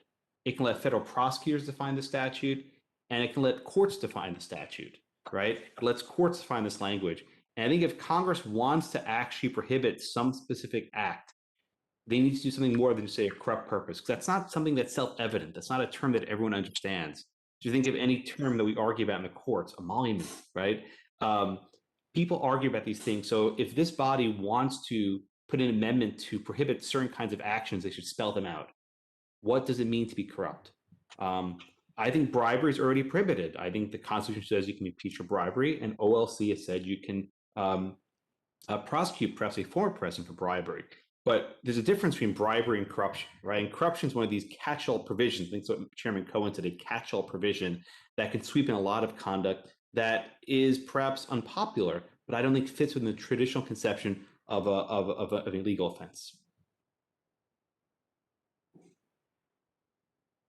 Thank you very much. I will yield back the remainder of my time. Thank you. Thank you, Representative Fishback, and stay warm. Oh, we're trying. I'm sure. Our next Congressman has 5 minutes. Is another freshman from up the river, Representative Bush. Thank you, St. Louis, and I thank you also, Chairman, for convening today's crucial hearing. It is without question that Donald Trump did away with all presidential norms. Donald Trump's use of the pardon power will forever be associated with nepotism and corruption. It made clear that under Donald Trump, an act of mercy is given to wealthy donors, well-connected friends, his cronies, and his white supremacist allies. Under Trump, the pardon power became an extension of the privilege afforded to the rich and powerful. Meanwhile, 14,000 clemency applications are languishing in the bureaucracy of the Department of Justice. Thousands of people with no connections to the upper echelons of power and access are left with limited recourse, caged and behind bars as the devastating uncertainty of COVID-19 runs rampant. The pardon power is not the problem. The problem is that it has not been used enough to correct for systemic injustices. Take, for example, Byron Miller. Byron was born and raised in Missouri's 1st District, right here in St. Louis. He was convicted on federal drug charges at 28 years old. He is now 53, living with hypertension and asthma, fearing for his life as COVID-19 makes its way through our prisons. Byron's mother is now 80. His father had cancer, and his daughter was only 6 years old when Byron was sentenced. His absence is deeply felt in his family and in his community. These are the kinds of people our presidents are leaving behind. People like Byron, who are aging behind bars, and others who, had they been sentenced today, would be serving much less time, if any at all. The pardon power was created as a virtually unchecked power of the presidency. This extraordinary power can be a powerful tool of freedom. In the context of our punitive carceral system, the pardon power allows presidents to put humanity over greed, justice over violence, and righteousness over power. Our country is in the midst of a national reckoning on racial justice. For far too long, we have oppressed, exploited, policed, and criminalized Black and Brown communities. We are in need of national healing. This moment requires transformational change, and it's the kind of change that can be done with the stroke of a pen. Ms. Hobart Flynn, you talk about the use of the clemency power as a tool to address racial discrimination. What role can it play in addressing racial disparities in the criminal legal system? You know, you are right that so many people who did not have access to a process, someone that knew Trump, and this has happened with other presidents, to be clear, Clinton and others, if they don't have someone to help them, that can be a real challenge. You know, Congress can explore legislation to create an independent clemency board to review petitions for pardons and commutations and advise the president, removing the process from the DOJ, because there is a conflict when DOJ prosecutors reject some of the prosecutions that they've had. You know, this could be a check and a new vehicle for this to go directly to the president. I think the president also could look to create and streamline the process for clemency, taking it out of the DOJ. And I would encourage looking at Deborah Leff, who was the pardon, she was in the office of pardon attorney during the Obama administration. As Caroline said, they wanted to move 10,000 commutations. There were a couple problems she faced. One is, as they opened up the stream for people to get applications in, focused on racial justice and excessive sentencing, they didn't have the resources to add staff because Congress was blocking efforts to provide more resources. So Congress can play a role here.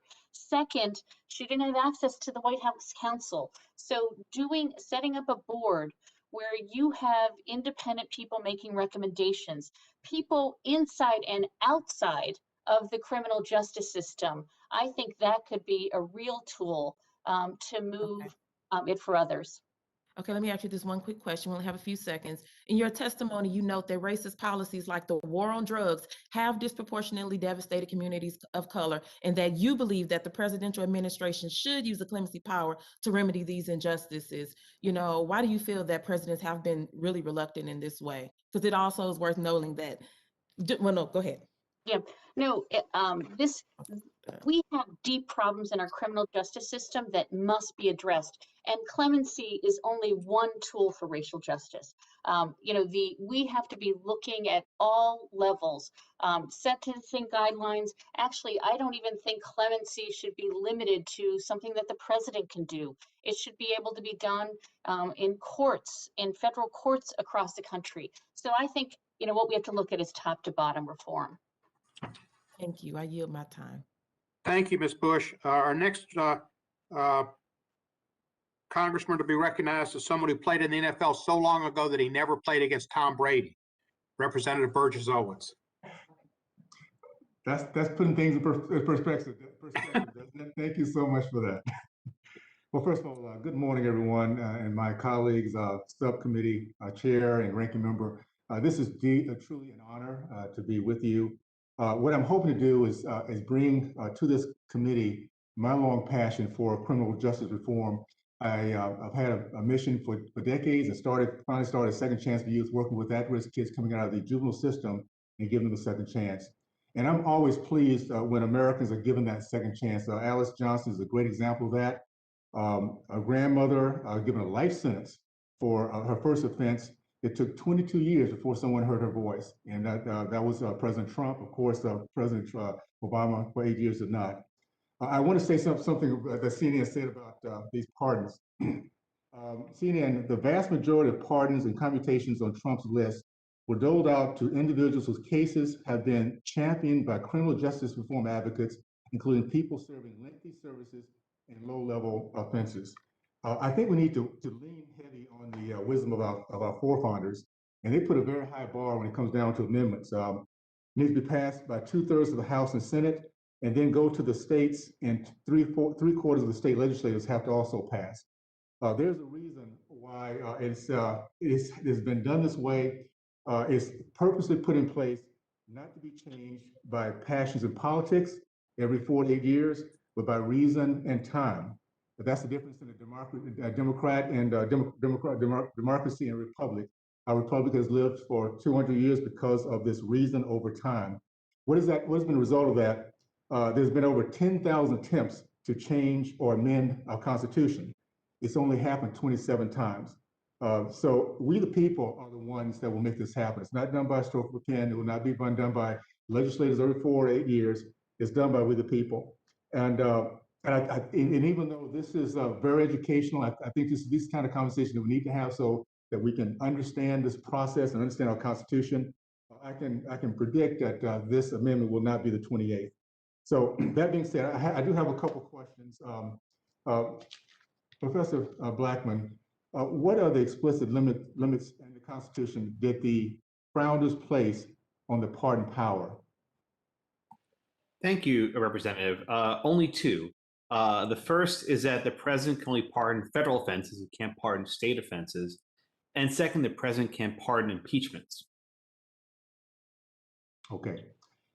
During the conventional Constitutional Convention, did the founders consider and reject legislative involvement in the president's pardon power? I want to clarify that one. Yes, there were proposals of having actually the Congress involved, that the Congress would have to approve of pardons, and those were rejected. And Madison and others said that we really should put the power of the pardon in a single individual to ensure that there's speed and efficiency, and he can consider justice. As you know, when you have a lot of people in the Congress making decisions, they don't always agree on things. So in this case, a unitary executive does make some sense. Okay. As I mentioned, this is something we go through almost every 4 to 8 years because it has become somewhat political. But can you kind of characterize President Obama's pardon of Chelsea Manning? It was something that I remember being a big deal for a while. And how does that compare with the majority of President Trump's pardons? Well, I think the Manning pardon was quite controversial, precisely because WikiLeaks was involved and there was national security implications. But I think I'd make a bigger point. I think perhaps people on the one side of the aisle have a certain conception of public good, and people on the other side of the aisle have a different conception of public good. I don't think there's a single shared conception, and that's why we have elections. I think President Biden will probably look at different people to pardon than President Trump did, and that's what happens every 4 to 8 years. But I think your point's well taken, that different people think different pardons are controversial for very, very different reasons. Thank you so much. I'm going to give back my time. Thank you so much. Appreciate it. Thank you, sir. We only have about 10 or 12 more minutes of Mr. Naftali, and I'm going to have a beginning of a second round after Ms. Jackson Lee, and I'd like to use those 5 minutes. So Ms. Jackson Lee, if you would take your 5 minutes, and if you have anything to direct to Mr. Naftali on the history of pardons, it would be great.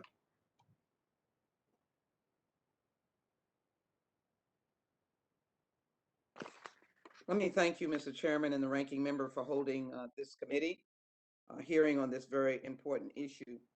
It's been stated that the pardon power of the president is not, in fact, unlimited, though governed by the Constitution. I offer these thoughts as I present my issues in the backdrop of January 6th.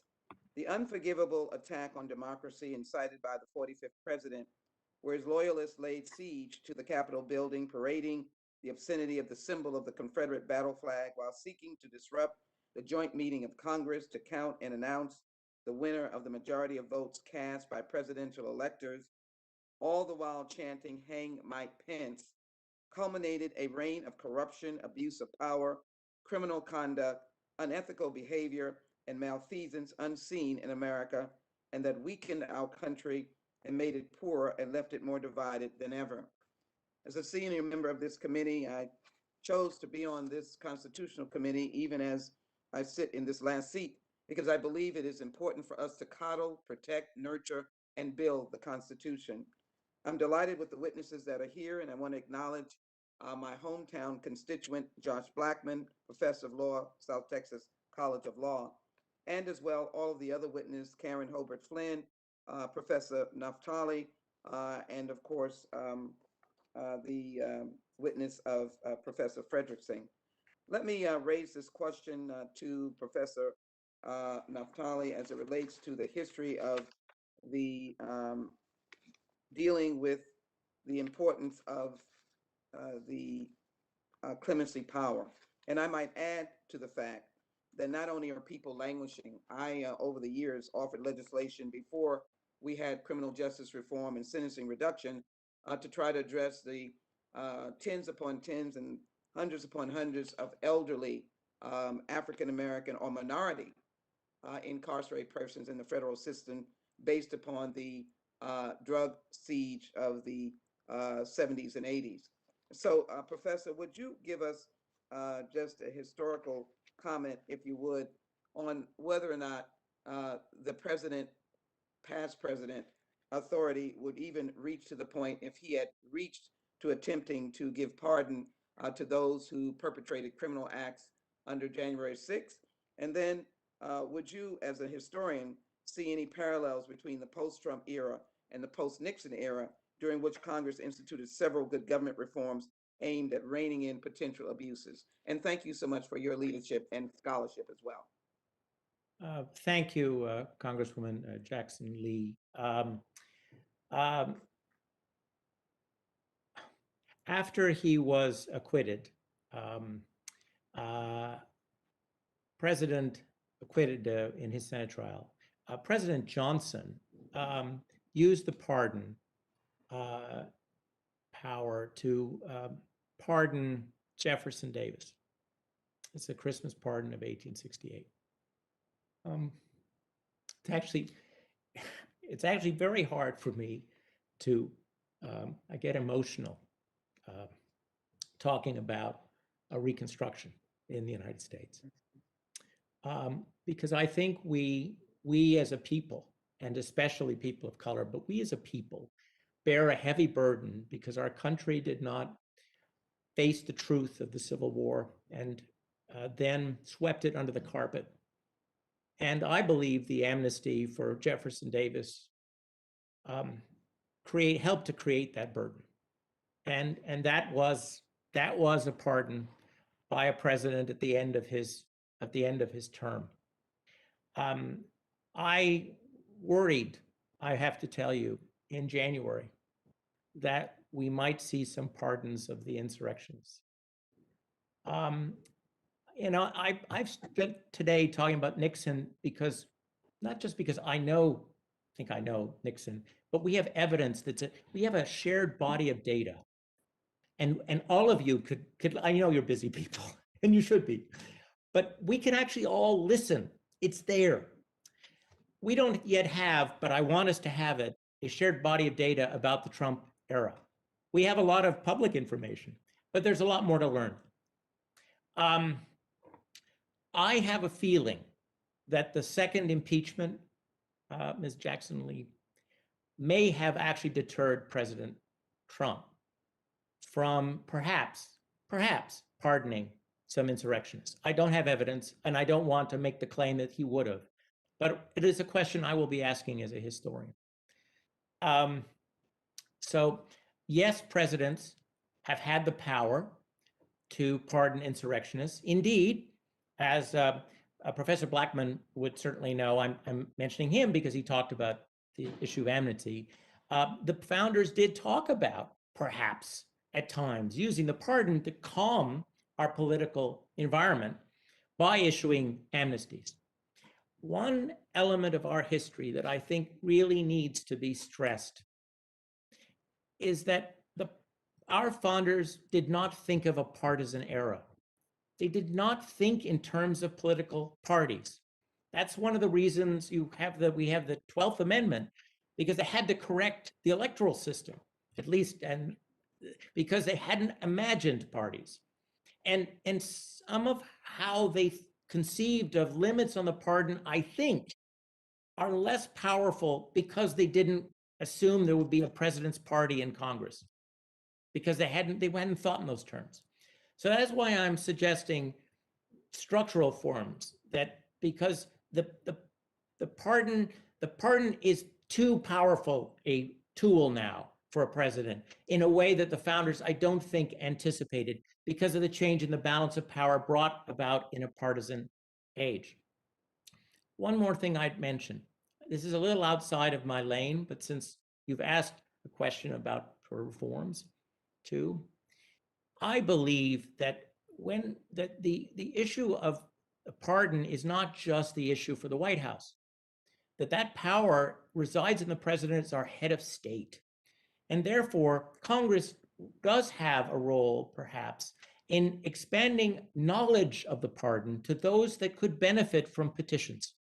The issue is not simply that the petitions get read by the people in the Justice Department and then fed to the White House through some system. It's also that the people in the country who are incarcerated, who are deserving of mercy, know how to communicate their story to Washington. In the case of Donald Trump's era, at the very least, Kim Kardashian was able to provide some of those stories to the man with the pen. But that's a very idiosyncratic way for people who have suffered from unfair incarceration to get their stories before our chief executive. So as we think about limits on the president's misuse of the pardon, we should think of ways to broaden the public's access to that executive clemency. Thank you, Ms. Jackson-Lee, for asking the professor, and I'd like to follow up with the professor. In your study of the history of impeachment and our pardons, are you familiar with any secret pardons ever being revealed? No, I'm not. In fact, when that issue arose during the last weeks of the Trump administration, I was learning something. I want to make one other thing clear. I am worried. I am worried about the nature of the climate of power. This is not an artificial concept. Professor Blackman, with whom I agree on a number of points, but Professor Blackman talked about dealing with the problem of the power after the fact. And I'm not sure that the history of the misuse of the pardon suggests that that is enough. Because part of the problem is if the president and his, and someday her, inner circle believe they can get away with it, that has an effect on our judicial and congressional system at that time. If people know that they will be protected, they might not be truthful with Congress. They might not be truthful with the FBI or with the grand jury because of this notion that the climate is permissive. And I think we have had that permissive climate in a number of presidencies. I've documented, and you can learn yourselves about Nixon, and we are now having a debate over the extent to which there was a permissive climate in the Trump administration. But there was certainly at least a permissive climate in the Clinton administration the last day of his second term. That permissive climate is a threat to our constitutional system and to the balance of power that the founders believed in. And I really encourage Congress to be robust in defending its prerogative, in defending the importance of checks and balances. I think the pardon power has gotten out of whack. Let me ask you this. President Obama, who issued either 1,700 or 1,900, I think it was 1,700 something pardons, he had a system set up at Justice that was rather stringent. I think you had to serve at least 10 years of your sentence, which 9 years of your sentence should have not made some non-violent, victimless drug crime one that shouldn't be pardoned because you'd serve 9 and not 10 years. Has any other president that you're aware of set up a system like that of hoops to go through or criteria and done it in a totally objective manner where they didn't know the person? I really don't know the nuts and bolts history of the approach to the pardon attorney. I know that for many presidencies, I know in the case of Nixon, ironically, a year before Watergate, the White House was trying to create a better system for pardons. Not every Nixon pardon, by the way, was suspect, but the permissive climate is problematic in that it undermined, I believe, our judicial and congressional systems. But presidents have tried to routinize this approach. And let's keep in mind that the office of the pardon attorney we've had as a people for a long time. It was believed created in the late 19th century. So yes, I think the issue, Mr. Chairman, the issue is when presidents go outside of the system, and it's how often do they do that? When they stay within the system, when they let the experts at DOJ, the civil servants, provide them with data and recommendations, and the Attorney General, of course, plays a role. That's one thing. But when they go outside the system, and we have examples of presidents doing that, I would argue the evidence, it seems clear now, at least, that President Trump went outside of the system more than his predecessors. But whenever they go outside the system, usually, not always, but usually it produces a controversial pardon. That was the case with President Clinton, with President Nixon's contemplated pardons, his dangling the pardons, with President George H.W. Bush. So it's how do you keep the president within the system? And that's really the president's prerogative. But there are ways, I think, to complicate the creation of a permissive environment for bad pardons. Your Atlantic article, which I thought was brilliant, had several suggestions, one of which was the timing and not doing a pardon before the end of the election. Did you consider a president in his first term as different from his second term? Did you consider having to give notice before, instead of election day as a limitation, maybe 10 days before election day, and having notice to make sure it's not a secret pardon? And what are the other reforms you suggested in your article that we should consider? Mr. Cohen, well, thank you for asking me. I really believe in deterrence because I think we are all imperfect beings. Okay, I think even the best of us faces temptation, and so I think that one of the great deterrents is public sanction. In other words, the public responding to what you've done. That's why, by the way, a secret pardon concerns me, because then the public, by definition, doesn't know about it. But that's why I want presidents to not to fear. I like presidents too, but I want presidents to know that the public has a chance to give a verdict on their pardons. So that's why I very much like former Congressman Frank's idea that you set a structural sort of deadline for the use of the pardon, and you do it before an election, so they can't do it after the public has a chance to respond. And the reason you would do it in October is the public has to know about these things. Now, if you could figure out a way to require disclosure, you could do it in late October rather than October 1st. I think that's a good idea. The second thing is, although the self-pardon, there are lots of good arguments why it shouldn't be constitutional. I leave it to the lawyers. In the Nixon period, they looked at this and they decided that A, it probably wasn't, but B, it had to do with what the Supreme Court would do. And the Supreme Court sent a message in US v. Nixon that even the appointees of the president can vote against the president. So I really believe that I really believe that sanction should be included, that you should not have self-pardons. And finally, I worry about the president's ability under temptation, partisan temptations, to pardon those who are political associates. And I think that should be looked at hard, a prohibition should be looked at hard as well regarding that. Thank you, Professor. And I know you have a hard cut. I just got one last question, and I'm going to finish my overtime, and that's to Ms. Frederickson and or to Ms. Hobart Flynn. But first, Ms. Frederickson, the proposals Mr. Schiff has in his bill, Congressman Owens is right. The likelihood of my amendment to the Constitution is a degree of difficulty is great. A statute is not.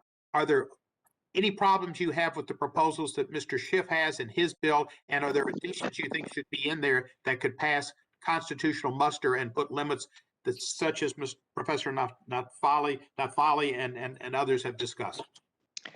Well, thank you very much, and to Professor Naftali, I really have enjoyed hearing you speak, and I'm always a fan of historians, being a daughter of a historian. It's a very important part of this conversation. I think the Congressman Schiff's bill puts out some very important reforms, as I had mentioned, which have to do with transparency, ensuring that there's a broader dissemination of information about the pardons, as well as the prosecution that would be pardoned. But also, again, the clarification of the bribery statute, which I think it's widely held that would already apply to the president, but just to ensure that there's no question about that. Beyond that, I think certainly Congress should be considering some of these reforms. They may impose greater challenges in terms of getting closer to the confines of the Article 2 authority that the president has, as circumscribing the grant of pardons in a way that doesn't constitute a prosecution for a criminal offense, which is already seen to be allowable, but actually telling the president when she can not pardon somebody. It's worth considering, but it may be a little bit more challenging in terms of the constitutional limitations. So on the idea of the secret pardon and trying to prohibit them by requiring some notice to be given, some public disclosure, do you think that could be done statutorily, or is the power in the Constitution so broad that it couldn't be done? Oh, I think it's a gray area. It would certainly be worthwhile for Congress to move forward on the transparency issues, the transparency provisions that are included in Congressman Schiff's bill and in Mr. Krishnamurti's bill, but also to look at timing issues. It certainly sets out a very important viewpoint of Congress's role in understanding the Constitution, which Professor Blackman rightly says Congress plays a very important role in the interpretive process, and sends a strong message. So I think there's a possible constitutional challenge I wouldn't endorse, but I'd certainly would be something that would occur. But I think it would still merit going forward and pursuing such reforms, because I think they might certainly stimulate an administration to try and adhere to them. And if administration did not, it would provoke its own political backlash. Thank you, Ms. Frederickson. If I've gone over time and taken that opportunity to ask each of you and Mr. Naftali questions, does Mr. Johnson or anybody else in the committee desire any additional time, or should we close this hearing up? I'll take it if it's offered, Mr. Chairman, just another 5 minutes or less. Or less, thank you. Just quickly, there's been a lot said. I actually think it was a productive discussion today, and I appreciate that and the tone that everybody brought to the discussion. It's important. And as we've acknowledged, there's been people politically aggrieved on either side of this, depending on who the president's been. But I do want to just point out, some things have been said about President Trump this morning. He's been accused of not only, in one sense, going outside the system, as it was said a few moments ago, to, egregious violations of the pardon power. But I just wanted to ask Professor Blackman to just kind of put a bow on all this. I mentioned in my opening, President Trump granted nearly 240 pardons and commutations. And, we've heard a lot this morning about how he abused the pardon power, but according to the Pew Research Center, President Trump used, quote, the power less frequently than nearly every other president since the turn of the 20th century. Professor Blackman, I just wanted to ask you, would you agree that the grants of clemency and pardon and all that President Trump used was done by him, at least from his subjective viewpoint, in a way to rectify unjust sentences and prosecutions? I think so. Maybe I'll focus on one in particular, Jack Johnson, who was a very famous boxer from the early 20th century, an African-American boxer.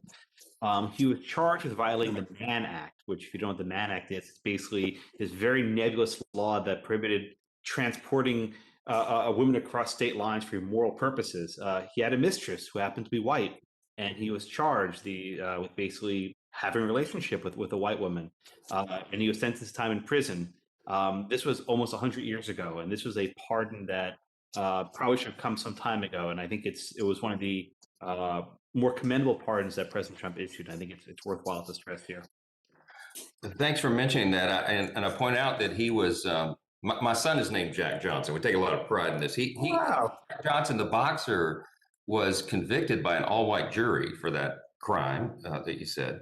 And of course, civil rights groups and advocates petitioned past presidents many times to officially recognize that his prosecution and conviction embodied racial hostility and intolerance.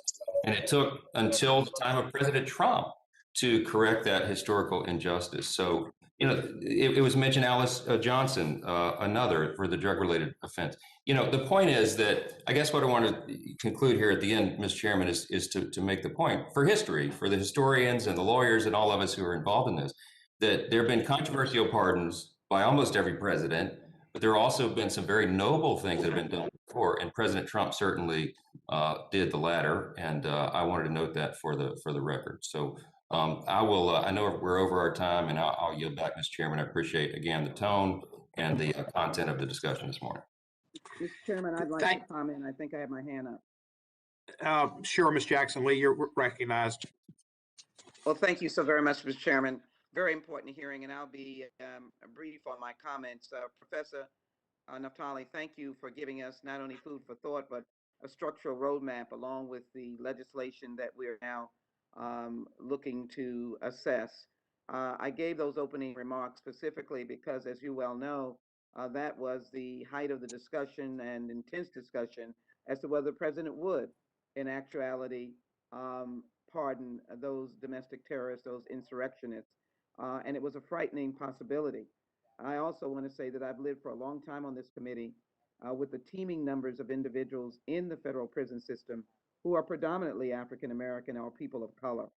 Visited some of them, had people, families petition and beg for some relief. It is a painful experience to see your neighbors incarcerated under these mandatory minimums and could not be released or access to it. So you gave an interesting point about structuring the structure of it and the potential of Congress and also information. I thank you for that. But I wanted to conclude my remarks by saying that this is an important agenda and reform is important.